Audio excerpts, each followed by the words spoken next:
CRDB Federation Cup 2024-25 ratiba ya robo finali hii hapa imetoka rasmi. Macho na masikio kwa wapenzi wa soka ni kuona ni kwa namna gani ambapo klabu yako pendwa itakwenda kucheza. Nani atacheza na nani?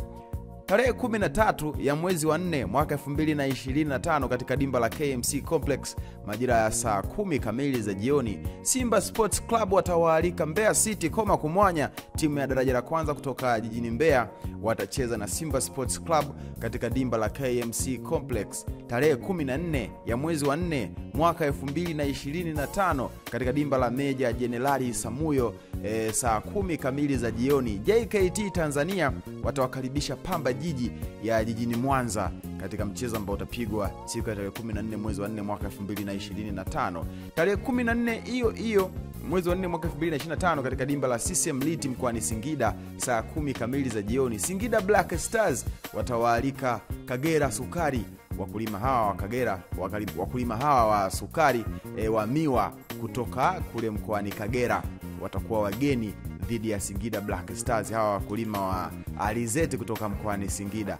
Mchezo huu utapigwa siku ya tarehe 14 mwezi wa 4 mwaka 2025 katika pale dimba la CCM Liti saa 10 kamili za jioni. Lakini pia upande wa mechi ya mwisho kabisa ni ya tarehe 15 mwezi wa 4 mwaka 2025 pale katika dimba la KMC Complex majira ya saa 10 kamili za jioni. Young Africans wananchi watawaalika Stand United chama la wana kutoka mkoani Shinyanga katika uwanja wa KMC Complex. Jumla ya timu 8 zitachuana kuweza kuzipata timu 4 ambazo zitakwenda hatua ya nusu finali.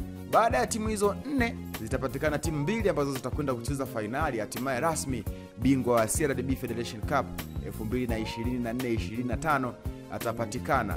Sasa macho na masikio ni kwa wengi, Simba na Yanga huenda pengine watakwenda kukutana kwenye michuano hii ya CRDB Federation Cup. Nini maoni yako? Nione kwenye comment hapo chini, itakuwa swadakta sana. Mimi naitwa Comic Cliff, msema chochote, nimesema chochote kitu kuhusu ratiba ya michuano ya CRDB Federation Cup hatua ya robo finali.